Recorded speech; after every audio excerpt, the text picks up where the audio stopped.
Excellent. All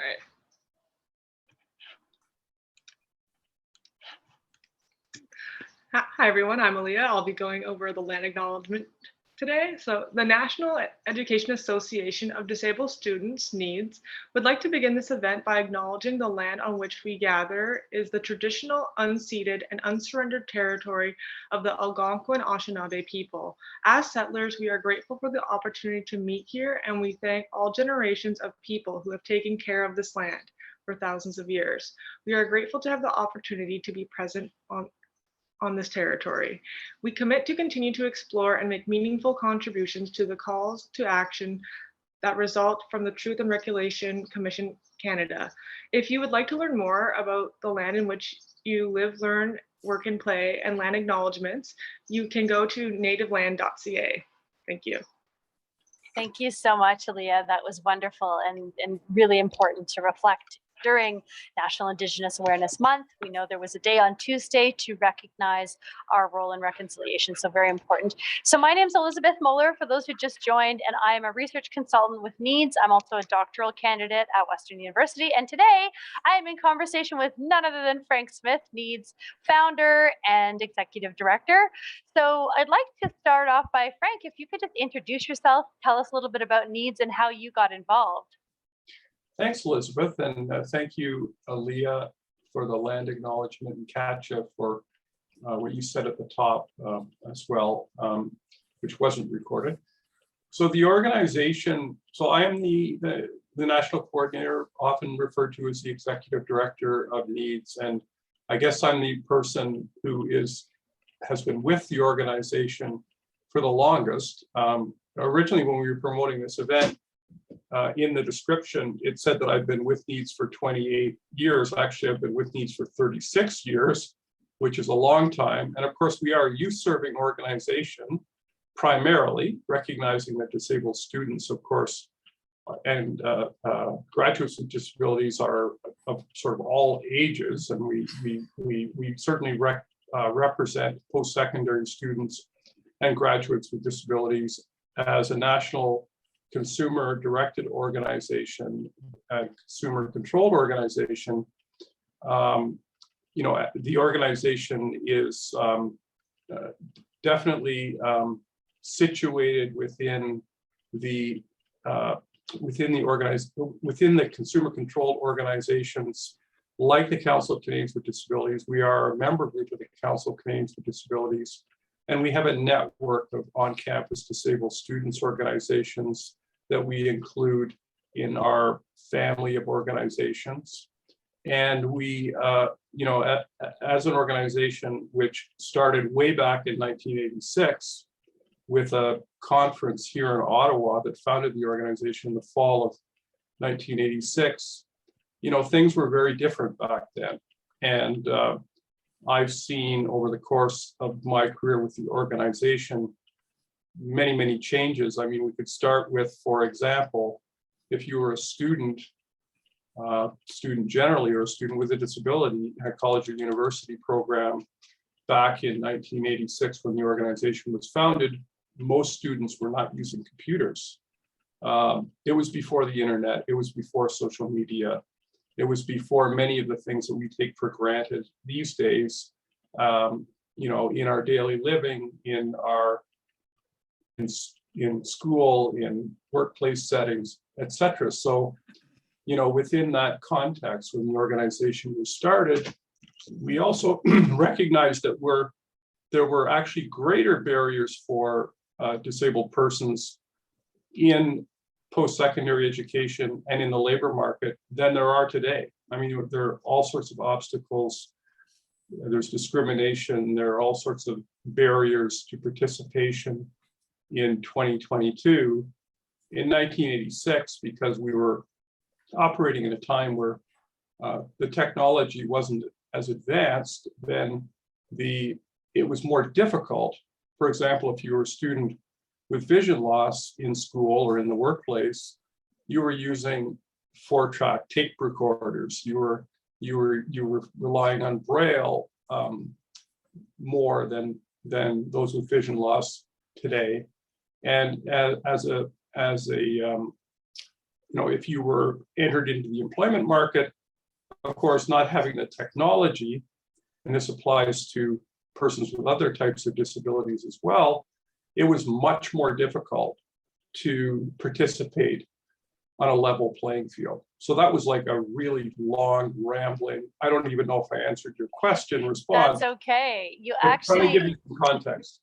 you did. And you know what? You've actually started to really thread through into our next question, which really has to do with accommodations. And you touched on it. You said, in 1986, folks were using Braille and tape recorders, but technology has changed, and so have accommodations. So just sort of through your journey as the national coordinator, how have you seen accommodations change? And even thinking a little bit about the pandemic and how the need for accommodation has shifted, or there hasn't been a need for accommodation because we're all on a level playing field. So I'd love if you could just take us through that for a little bit. Yeah, I mean, I think that, one thing that hasn't changed, and one thing we really need to change, is that accessibility services, disability services on university and college campuses and in that context are still offered very much according to a medical model, that you have to provide documentation to prove your disability. So that medical model approach, of course, means that many students don't register for the services that they need. And that's problematic. If they register, they feel like they're being asked for documentation that's not relevant to an accessible learning experience. For example, if you have a physical disability, does the person who works in accessibility services or student services or your professor need to know that you have cerebral palsy or spina bifida specifically?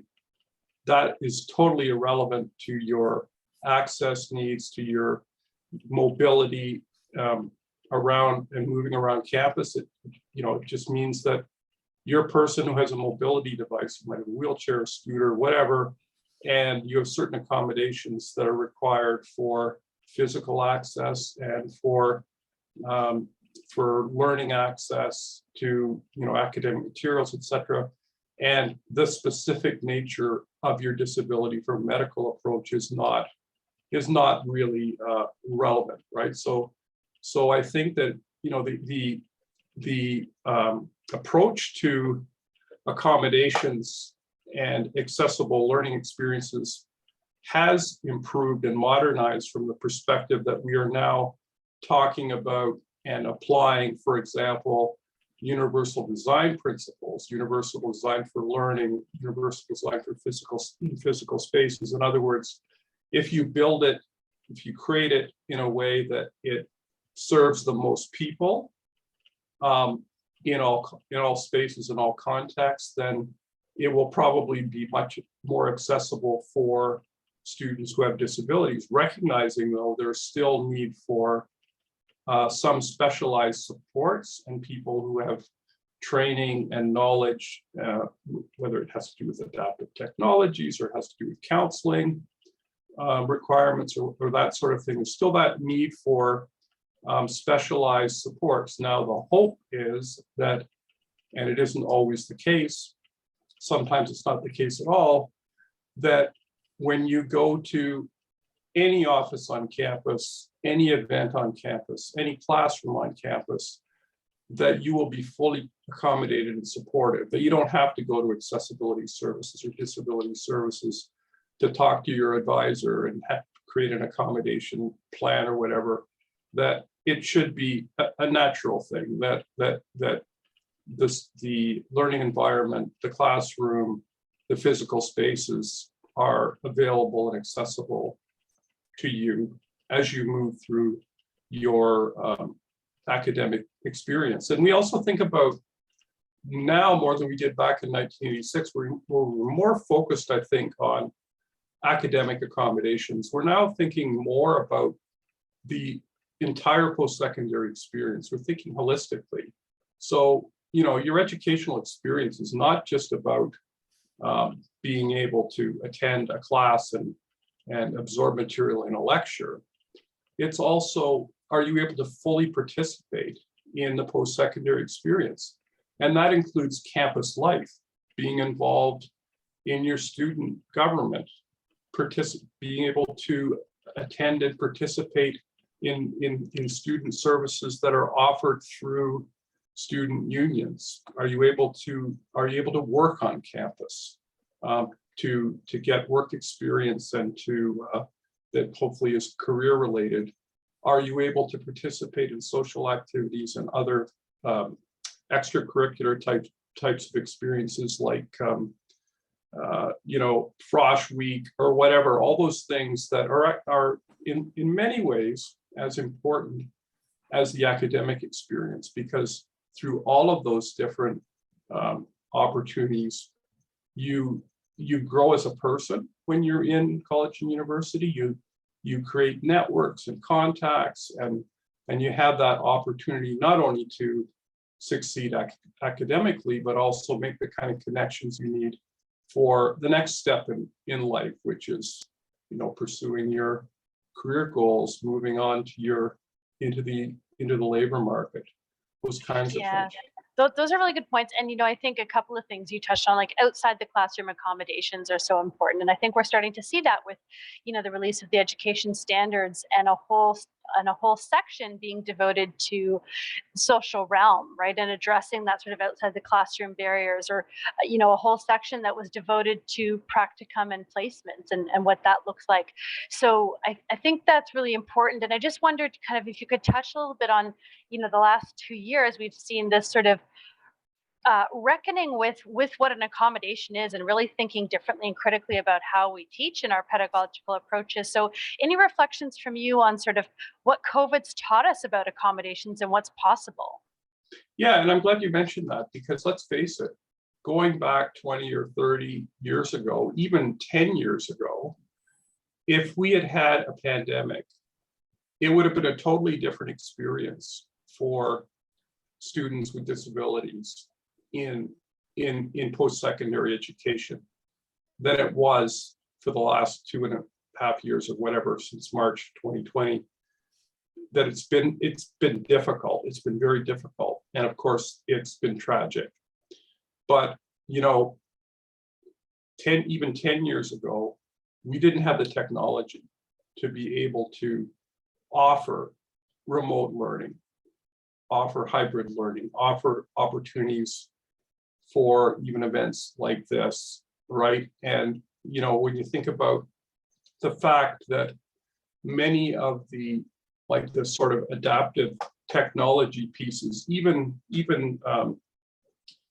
speech to text to speech, for example, is what you've got, Elizabeth. You have more sophisticated technology than I do, because you need that more than I do in daily living. If I pick up my cell phone and I'm reading an article, I might press a button and all of a sudden, a voice reads it for me. Or even if I'm watching television and I'm watching a program and all of a sudden I'll press a button on the on the remote control, and I've got described video, which is now, and even when we're on social media, we can choose to read, or we can choose to use voice recognition software, AI, like captioning is being provided today by a human being, but that could also be computer generated. Maybe wouldn't be as accurate, but those things are available. In terms of the, it used to be that distance education, Athabasca University was one of the first universities in Canada that offered distance education. And back in the day, that was, you were mailed your assignments, you were mailed your textbooks, you wrote everything out, your exams and your assignments, you mailed them back, right? And now the remote learning experience is totally different. And what we've actually heard from community throughout the pandemic, despite some accessibility challenges, that in many ways, this has been more accessible for more students, most particularly disabled students, than having fully on campus in person. I know Calvin is here today, and Calvin was part of the graduate studies panel that we had at our last event. And I think, Calvin, you mentioned the same thing, the advantages of being able to have remote learning or a hybrid learning kind of experience. We talk about asynchronous, meaning that if there's a lecture that happens at a certain day and time, if it's recorded, then it's available whenever you want to experience it again. So all those things were really exciting opportunities. And it's not that the technology was always there or has been there for a very few years, but we were forced to use it, right? And now there's no going back, right? There's no going back to the way we were learning and experiencing college and university education previously. Because of the pandemic, everything has changed. And we know that even in the labor market, many people, whether it's working for a non-governmental organization or working in the federal government or with a big private sector company, are going to continue to work from home and or going into the office occasionally. And for many persons with disabilities, that's more accessible. That opens up opportunities that weren't there before. Yeah, absolutely. And I'm wondering, just kind of thinking about key learnings. Are there things that you're hearing that have worked really well that students want to continue? So, one of the things that we're talking about a lot at Western is this idea that, for example, all lectures are recorded. And it's funny because when you think about the accommodations that so many of us asked for in the before times, in the pre-pandemic times, it was quite a hurdle to get them. But now, like, lectures are recorded, like you're saying, and there's captioning. So is there anything that you're hearing people really want to see continue? You've touched on a couple things, asynchronous learning as an option. Anything else? Yeah, I think all those things people want to see them continued. I do understand that for teaching staff, for faculty, it's more difficult sometimes to have an in-person in-class lecture and also to have it properly recorded with captioning and all that sort of stuff, but it can be done. And we know that student leaders in our community and on-campus disabled students groups are pushing for this, and there are lots of petitions out there asking that this continue. What we discovered in consultations with students through events like this, and also participating in the events of other organizations in our community, is that pre-pandemic, students who have disabilities that cause like fatigue, chronic pain, and other types of issues that made it difficult to navigate a large university or college campus, are now saying, we've had this pandemic experience. It's been much more accessible for me. And I don't want to go back to that situation where, because I've got chronic fatigue or fibromyalgia or some kind of episodic disability that makes it difficult for me to move across a large campus from one classroom to another, that I'd like to be able to continue to have that option to preserve my energy and to be able to fully participate in a way that is most accessible for me. Yeah, absolutely. Just thinking about sort of challenges and the history of the organization over time, what do you see as been like the biggest challenge that NEADS has had to navigate, and how have we successfully done that together as an organization?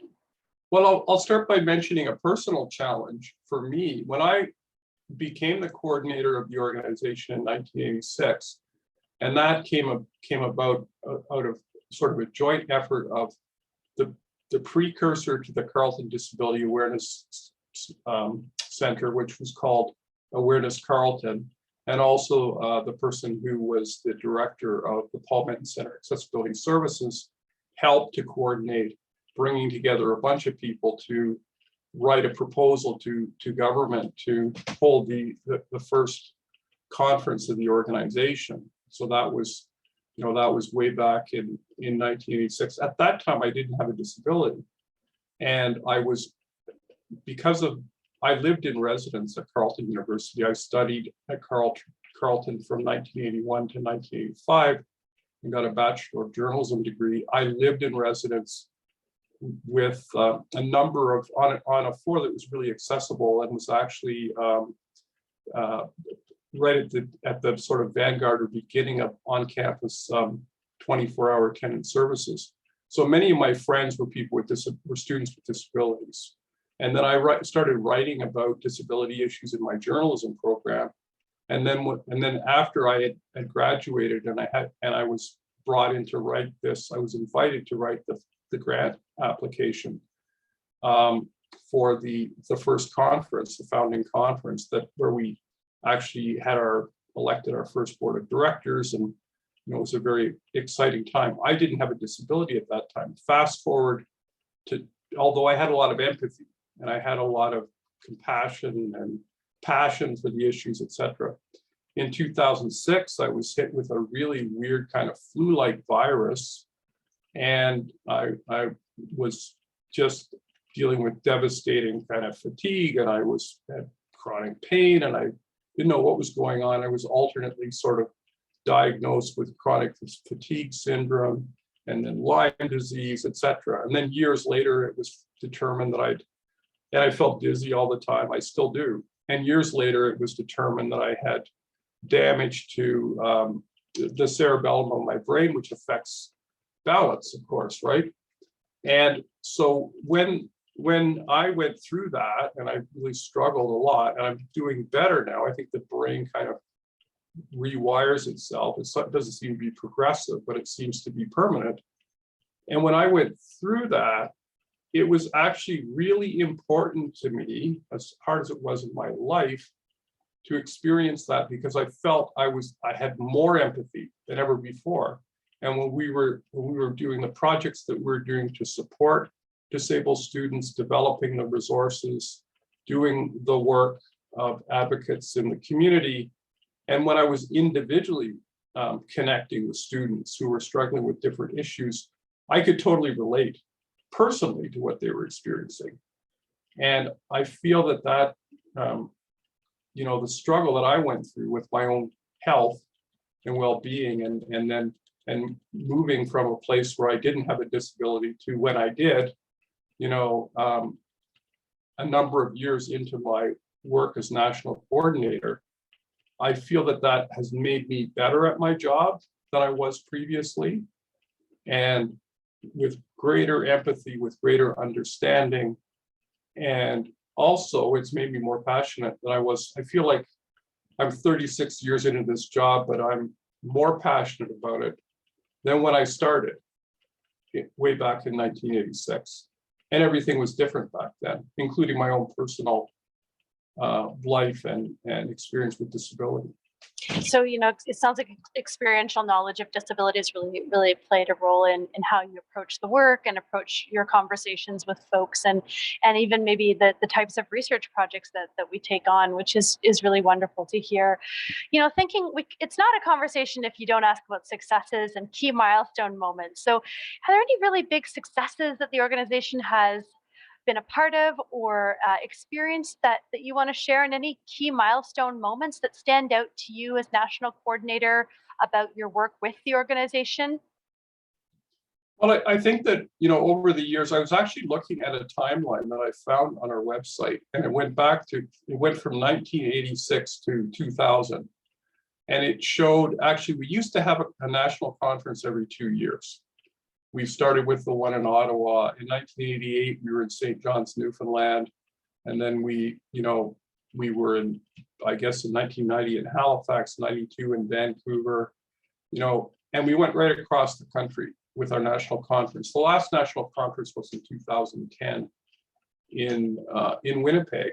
And while those were great, having a national conference every 2 years, we quickly realized with the projects that we were doing and everything that the planning of the national conference and the costs to organize and hold it were so all-encompassing and prohibitively expensive often that it interfered with our ability to do the good work that we needed to do. And also, so with the projects that we've undertaken over many years, I know, Elizabeth, you've been involved in quite a few of them. whether the focus has been on the post-secondary experience or employment.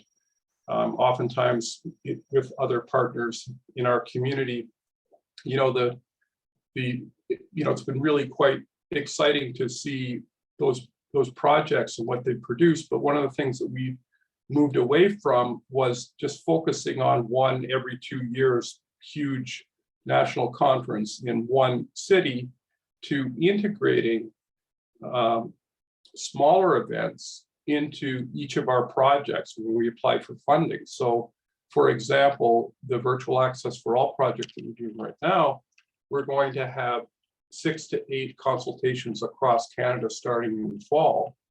And that's part of the budget for the project. And that in that way, we're able to go to more locations. We're able to engage with disabled students, disabled student leaders, and organizations in our community.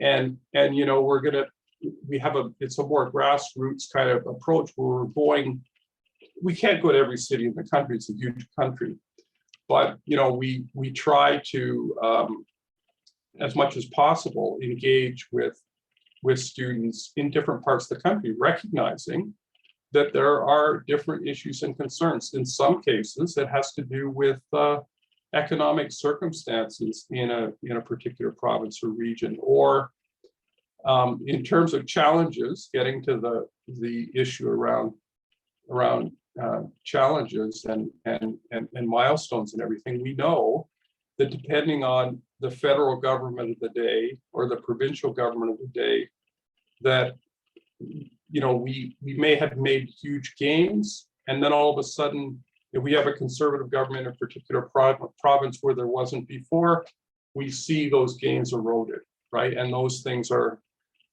very, very challenging. I think, in terms of accomplishments, the resources that we have available right now through our 4 websites and on our social media, and the engagement and everything that we're doing with respect to that, the fact that we have Aaliyah Petzik-Grant, who manages our websites here, the fact that we're now able as well to offer awards to disabled students through 2 programs, significant programs, the NEADS Student Awards Program, the Accessibility Resilience Program. We have the manager of both those programs, Katja Newman, here today, that we're able to offer, like over the next year, including last fiscal year and this fiscal year, over $500,000 in funding. That's significant. That's really significant. And keep in mind, back in the early days, we didn't have scholarships that we were offering. We had some information on funding that was available through the Canada Student Loans Program and provincial funding programs that we were making available to students back then in the 80s up until the mid 90s. We didn't have a website. We had a newsletter that came out quarterly that we would mail to people. When we did research, we would mail surveys out, and we would include diskettes in the envelopes for somebody who needed that once in the 90s when people were using computers more often. And then people would fill out the surveys and they mail them back to us, either in print or diskette format. And so things were very, very different. I think about the way we can engage instantly with people on different issues, whether it has to do with, like, for example, there was a big announcement yesterday with respect to a victory that CCD had in the Supreme Court with respect to mental health services in BC, and enforce treatment and incarceration and things like that. We can communicate that kind of announcement immediately. We can communicate an announcement about our awards programs immediately, and we can get that information out through 4 websites, all of our social media. I would also say too, there's been, with respect to the structure of the organization, we have a board of directors. We have some vacancies in a couple of provinces, but we have a board of directors that represents the provinces and territories. That's the structure of the board. So having and also that the approach has always been that 100% of the people on our board have disabilities, that they're either currently in school or they're within 5 years of having graduated, and that within the staff and consultants that we hire disabled people to work for the organization. That is reflective of what the community's messaging is around a voice of our own, right? The CCD and other organizations in our community of lived experience supported organizations. That's the messaging that we want, right? We want to be at the table all the time. Nothing wrong with service providers also being at that table, but they shouldn't have the primary role and influence. And there's so many good things there. Nothing about us without us.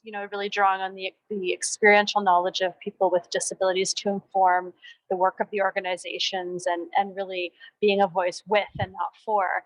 And so, what's next for NEADS? You think about next steps. We're in kind of this exciting time coming into a new learning space as some of us return to in-person, some of us are hybrid.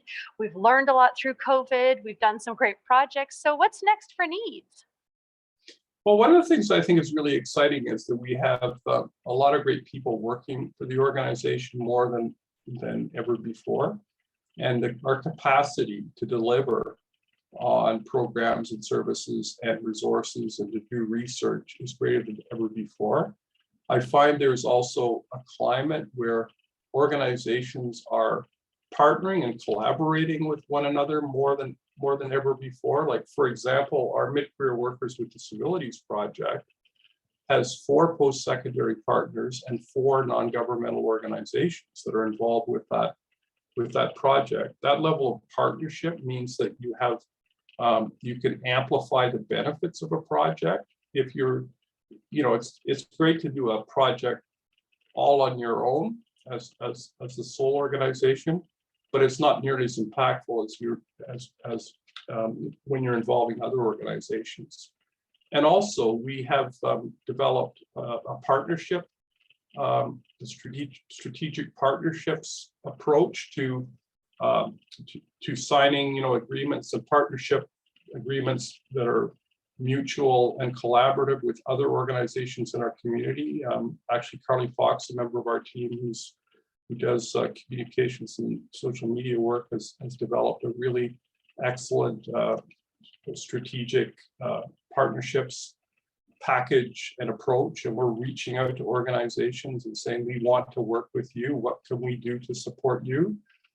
And so that's the other thing that I think is really important. So we should never consider our organization to be like an island unto itself. I think organizations that think that their work in a particular area is the most important or is the most influential, or that their organization is the only organization that should be listened to, then they don't really have their ear to the ground as to what's really going on, right? So what we do, for example, is we make sure that we are aware of what on-campus disabled students groups are doing, initiatives, the programming, the advocacy work. We constantly, regularly on our social media and on our websites promote and showcase those models, like the best practices, and we're constantly learning. One of the things that we did during the pandemic, there's a consultant who works with us, Janine Gooden, who researched and developed a COVID guide, which showed during the pandemic, innovative programs, supports, and services that were developed by colleges and universities, by the federal government and provincial governments, and also, the sort of role that non-governmental organizations, including on-campus groups, had in furthering opportunities and pushing back against obstacles that were in our way because of the pandemic circumstances. So one of the things that we did, and I think this is a role for NEADS, it's always been a role for NEADS and it will be going forward, is we pushed for improvements to the Canada Student Loans Program, now called the Canada Student Financial Assistance Program, to ensure that the, like right now, the amount of grants available and the supportive programs and repayment are better than they have been before. I think partly because of our influence and being at the table. We, the Canada Emergency Student Benefit that was created during the pandemic. We had direct contact with Minister Qualtroux's office to ensure that the amount of funding available to disabled students was enhanced through that program by about, I think, $900 more. And so I think that having those kinds of, those are successes, those are the kinds of successes we want to continue with. And then in terms of one thing that, way back when, in the 1980s and the 1990s, there was human rights legislation and the charter, and there were lots of there was enabling human rights legislation that supported disabled persons, but not like what we have today. So we have like the Accessible Canada Act, the Convention on the Rights of Persons with Disabilities. We have in various provinces across the country provincial disability legislation, starting with the AODA in Ontario. And all of those, human rights legislation is extremely important to protect and preserve rights and opportunities for disabled persons in school, in work, in the community, in sort of all aspects of life, transportation, housing, you name it, right? And we recognize that also that kind of flows in many, many ways at all levels of government responsibilities, that from municipal to provincial to federal governments, et cetera, and the roles and responsibilities they have to protect and support human rights. Yeah, I think one thing you sort of touched on, and I think it's worth noting is the things we've done to sort of respond to COVID. So the Virtual Access for All project with these events that happen on Fridays, and our State of the Schools report, the COVID guide, all those are sort of things that we've done to sort of be responsive and be nimble as we navigate the pandemic, for sure. I think just to close us off, I'll ask one more, and then we can open up for a little bit more of an informal discussion. But I guess, is there one sort of pride point? Is there something, really one thing in particular over the last 36 years that you're really proud of that we've done together as an organization? Well, I'm really proud of the people. I'm proud of the people I've worked with over the years, people on our board, people who are consultants and staff, and the incredible contributions they've made to the organization, and the difference that those people have made to, in our small way as a national disabled students organization, to hopefully improve things, make things better for folks while they're in school and when they're moving from high school into college or university, or moving into the labor market. I'm very proud that we're offering awards, that we've got two well-established national student awards programs, scholarship programs. I should point out we've got a representative from ACEPS here, the Quebec Disabled Students Organization. They had a scholarship program before we did as an organization, right? And so we all sort of learn from the models and the experiences of other organizations to build programs and provide supports. And it's, again, nothing happens in an island, on an island, or in a silo, or whatever. And if it does, it doesn't serve the most people in the best way that it can. Great. Thank you so much. That's a nice place to leave our conversation, I think. But now I think what I'll do is just open it up for informal questions from our chat box, or just you can unmute. We're a really small group, so hence the informal part. Or Frank, if there's anything that you want to sort of throw my way, I'm happy to answer a few questions. But I think I'll leave it open. See where we go from here. Sure. Who has questions? Comments? If you want to jump in, yeah, go ahead. Hi, it's Allison. I just raised my hand electronically. Do you think, though, that, like you said, the flexibility now helps people with, like, students, disabled students? Do you think, though, it would also help other students? Like, for if, let's say, they have a class in one section of the in one building and a class in 5 minutes in the other building, and that flexibility, they can just pop up their computer, go into a cafe and just like sit and listen to the online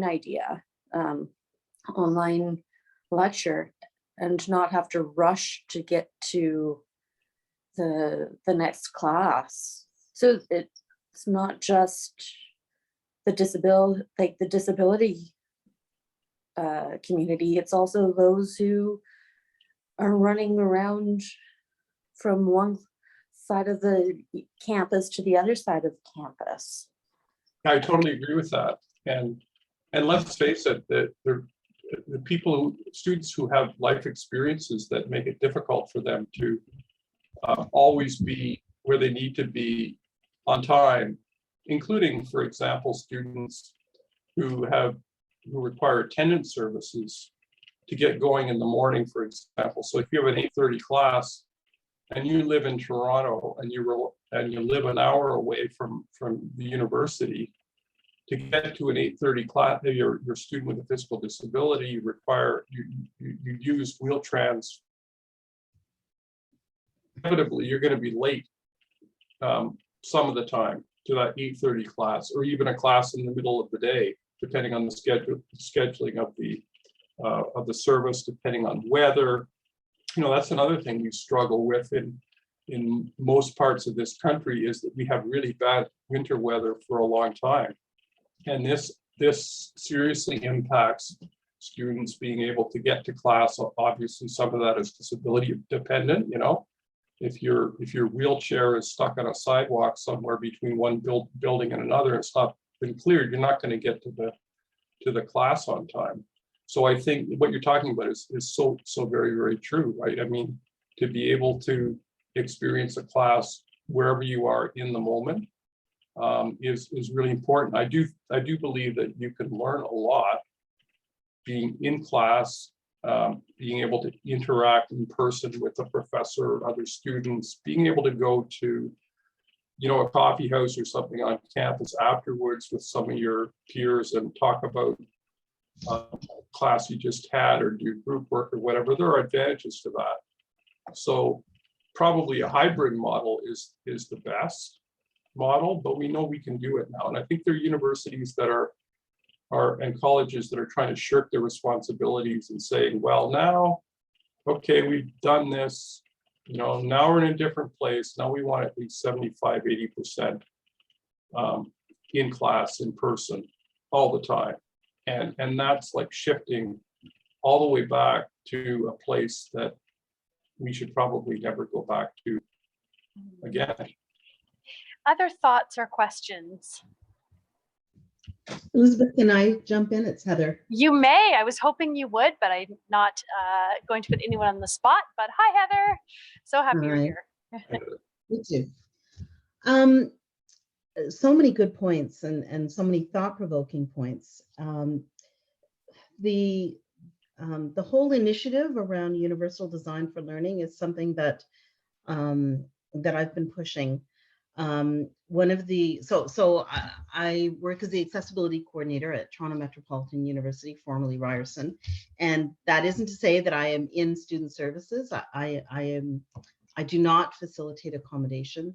I work I'm responsible for AODA at our university, but in terms of overall accessibility, it goes far beyond what AODA requires, because we know we can be completely compliant with AODA and still have lots of barriers.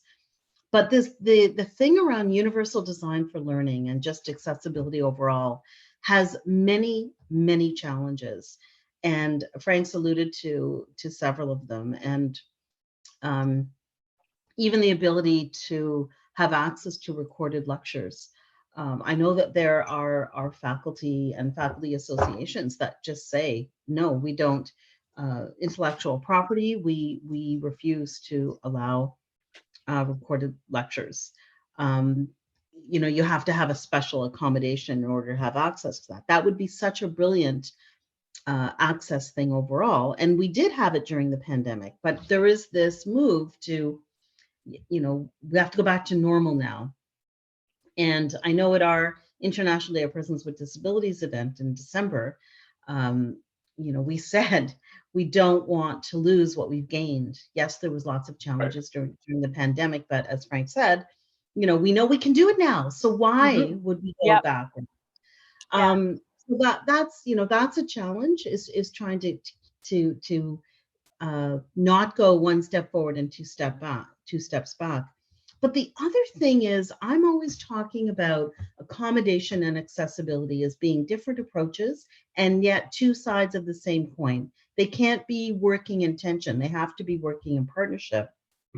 And one of the challenges is that we need parents and students to be on board around universal design for learning and understanding the more accessibility we have, the less individual accommodation will be required, which means that when individual accommodation is required, we can do it better because we're having to do it less.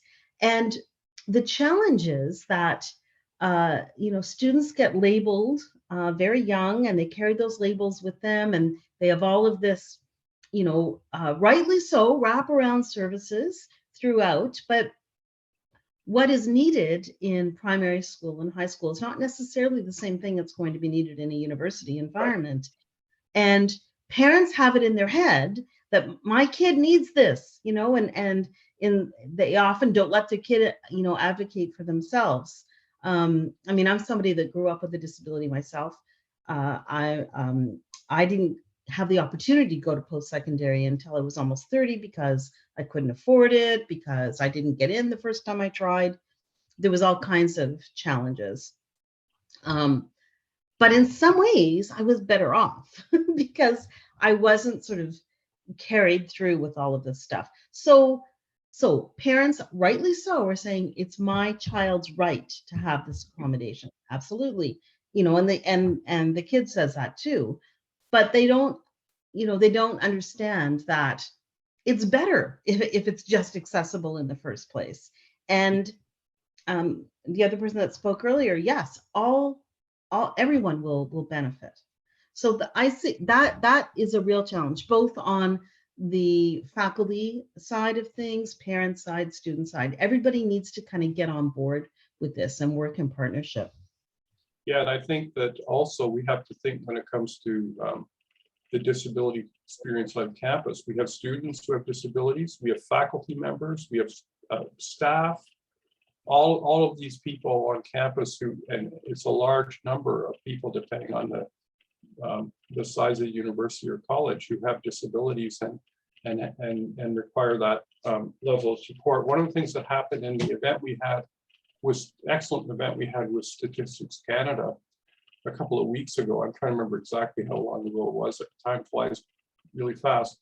Is that we had 3 employees with disabilities at Statistics Canada. We're talking about their careers in the federal public service. And with respect to accommodation, one of them mentioned, I can't remember who it was, they were talking about we shouldn't be thinking about disability accommodations anymore. Like it's some sort of exceptional, special thing that we're allowing, but maybe we really shouldn't accept it in exceptional circumstances. It should be considered more of a human accommodation. So all human beings are different, right? Everybody requires different things to be successful in life, whether they have a disability or not. So the accommodations that we often think about as disability accommodations, whether in school and work or whatever, are human accommodations. They're just, it's like, for example, if you're a single mother and you're trying to go to school, then you require more flexibility in the number of courses that you take, in the schedule that you have through the week. You know, we know we have lots of single mothers with disabilities that have more human accommodations that are required, partly because of life circumstances, partly because of disability. So one of the things that I have noticed, and certainly there's a lot of interference by parents. I mean, parents are well-meaning. We do have, even today, we have parents who email us, and they want us to talk to them and not talk to their son or daughter who has a disability. And our approach is always, well, you know, have your son or daughter reach out, we'll set up a meeting. Not that I don't mind talking to parents, that's fine. But you know, that also restricts one's independence if the parent is always, or guardian or whatever, is always determining everything for the person. They don't feel fully independent. One of the things we've noticed over the years since 2007, when we started our student awards programs, is that in the applications we've been receiving and the essays that students are writing about their experience, including just their student experience and their student experience relevant to disability, is that we're seeing like this incredible resilience and capacity to sort of innovate and to revise and compensate the approaches that students take to everything that they're doing in university or college, and recognizing that they have to, it doesn't matter, I mean, if you've got some kind of an accessibility plan that's been set up for you in consultation with an accessibility advisor at your university disability services office, that's fine. But students are saying, I have to advocate for myself anyway, in most cases. I have to introduce myself to the PA or the professor privately, usually, and advocate, not just only with respect to academics, but also with respect to the impact of disability on the academic experience. And that builds skills that other students don't have. And it's very uncomfortable, and some students find it difficult, but it also builds this incredible skills and resiliency, and you know, it means these students are more innovative, they're more creative, they're more resilient, I'm using that word again, than other students out of necessity. And that's actually a really good thing in most cases, because it means that when they graduate from university, they're going to have skills, and it's demonstrated by disabled persons in the workforce, will have skills that other colleagues or peers will not have because of the disability experience. That means that the person is more evolved in all respects because they have to be to move through daily living and through school and work as a disabled person. This has been really great. I'm just noticing our time, and we can certainly kind of have more informal conversation if folks want to stay on, but I just want to be mindful of our time for our audience. So I just wanted to first of all, congratulate you, Frank, and thank you for 36 years of support to our community, getting people who probably would not attend post-secondary education the financial resources and the community of support to do so, as well as just really leading some groundbreaking research around disability, post-secondary education, accessibility and inclusion. And I encourage everyone to check out neads.ca. I'll get Sarah to pop that in the chat if you want to know more about what we're doing, including our State of the Schools reports. Our next event will be on the 8th of July, same bat time, same bat channel. We're we're going to be talking about the Employment Equity Act Task Force review and having some conversation around that. So I do encourage you, once that is up on our socials, to sign up for that. And again, sorry to cut that off, and folks are welcome to stay, but I just want to be mindful of our time for our audience today. So I'll leave the formal part there, and please do hang around if you wish. Thank you so much.